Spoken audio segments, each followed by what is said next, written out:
ആഗ്രഹിച്ചത് ഇതായിരിക്കില്ല, ആഗ്രഹിച്ചത് ആദ്യമേ രക്ഷപ്പെടണമെന്നായിരിക്കും ചിലപ്പോൾ ആഗ്രഹിച്ചത്. പക്ഷേ തല്ലി തോൽപ്പിക്കാനോ കളിച്ച് ജയിക്കാനോ വേണ്ടി ഒന്നല്ല, ജീവിക്കാൻ പഠിക്കാൻ വേണ്ടി വന്നതാണ്. പക്ഷേ സമ്മതിക്കില്ല, താളം കൊട്ടി മാത്രം ശീലിച്ചൊരു ശുദ്ധ ഇവരെല്ലാവരും എൻ്റെ ക്ലാസ്സിലുള്ളവർ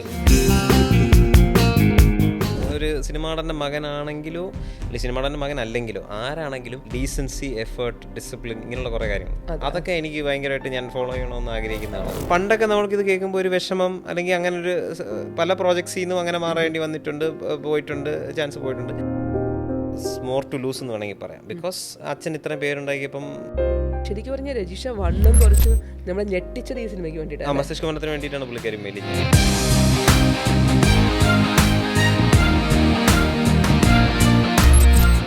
അത് കണ്ടിട്ട് ഓണം സെലിബ്രേഷന് ജുബയൊക്കെ ഇട്ടുണ്ടോ, എൻ്റെ കൈ അന്ന് ഇത്രയേ ഉള്ളൂ.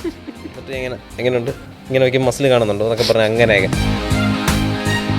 കൊല്ലണം എന്നൊരു വിചാരം മാത്രമേ ഉള്ളൂ. പുള്ളിയുടേത് കഞ്ഞി എന്ന് പറഞ്ഞ കാരണമാണ്. പുള്ളിയാണ് കൂട്ടത്തിൽ കുറച്ച് സൈക്കോ. അത് മമ്മൂട്ടികളിലും ഞാൻ കാണാറുണ്ട്. ഒരു ഓറ, ഈ രണ്ടുപേരും ഓറ അൺമാച്ച്ഡാണ്. സീരീസിലെ ഒരു സംഭവമാണ്.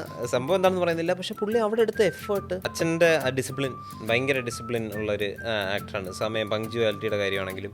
ഇതിൻ്റെ ഫുൾ പടത്തിൻ്റെ പേര് തന്നെ മസ്തിഷ്ക മരണം, ഫ്രാങ്കിൻ ബൈറ്റിംഗ് ഓഫ് സൈമൺസ് മെമ്മറീസ് എന്നാണ് പറയുന്നത്. പ്രോപ്പർ ഹോളിവുഡ് പടം ചെയ്തിട്ട് ഫുൾ മലയാളികൾക്ക് വേണ്ടി കോമഡിയും സാധനങ്ങളും ഇട്ട് അങ്ങനെ ഒരു സാധനം. പൂക്കച്ചവടവും നിങ്ങളുടെ ഗാങ്സ്റ്റർ സ്റ്റോറി തമ്മിൽ എന്താണ്? ഈ ഗ്യാങ്ങിനൊരു ആൾക്കാരുടെ ഇടയിൽ ഒരു വില കിട്ടാൻ വേണ്ടി പല ബിസിനസ്സുകളും ചെയ്ത് അതിലൊന്നാണ് ഈ പൂക്കച്ചവടം എന്നുള്ള സംഭവം. ആദ്യം മെലിഞ്ഞ് സ്കൂൾ കാലഘട്ടം തൊട്ട് ഷൂട്ട് ചെയ്ത് തുടങ്ങി. അങ്ങനെയാണ് നമ്മൾ പോയത്. നമ്മുടെ മലയാളത്തിൽ നിന്ന് ഇങ്ങനെ ഒരു സീരീസും വരുന്നു. അതിൽ ഇങ്ങനെ ഭയങ്കര ഫിലിം മേക്കിങ്ങും.